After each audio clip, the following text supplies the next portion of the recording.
Hey guys, I have a new exercise video for you, and this time it's about especially the net player and defense in doubles.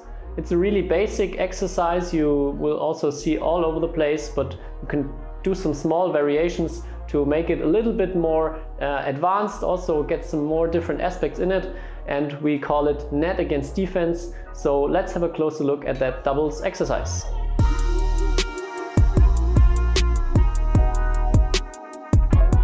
The basic concept of the exercise is very easy. One player standing at the net, pushing the shuttle down. The other one is standing a little bit further into the court and playing defense back to the player at the net.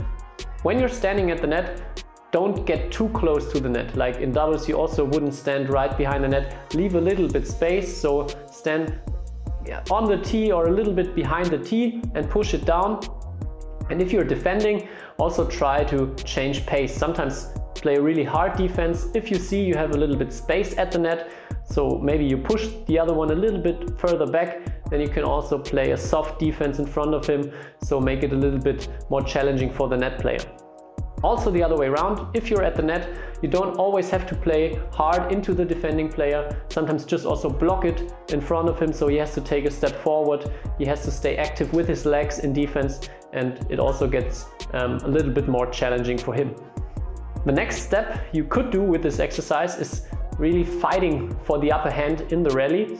And for example, if you play a fast defense, push the other one a little bit back, and afterwards play a really good block right behind the net, and you realize the other one won't be able to push the next one. Then move forward out of your defensive situation or out of your defensive position and try to get forward to the net and try to force a change of roles. So you become the player at the net that pushes down, and the other one goes a little bit back and goes into defense. So here you can practice that switch from defense getting into offense after, like, first usually you need that combination of a good fast defense first, create some space at the net, and then play the block and use that block to follow up, get close to the net, and get into an offensive situation.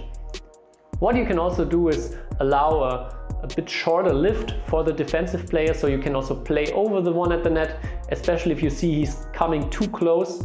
And if you combine this one here with the change exercise, it also gets a little bit easier to create that change.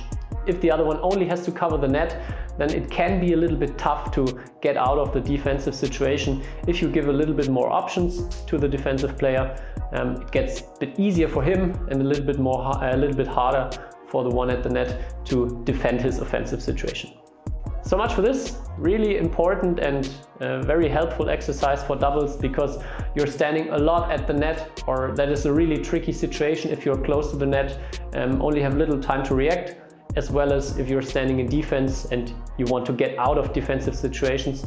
So two crucial situations you train in just one exercise. Try it out, let me know what you think in the comments, and I hope I see you in the next video. Bye bye.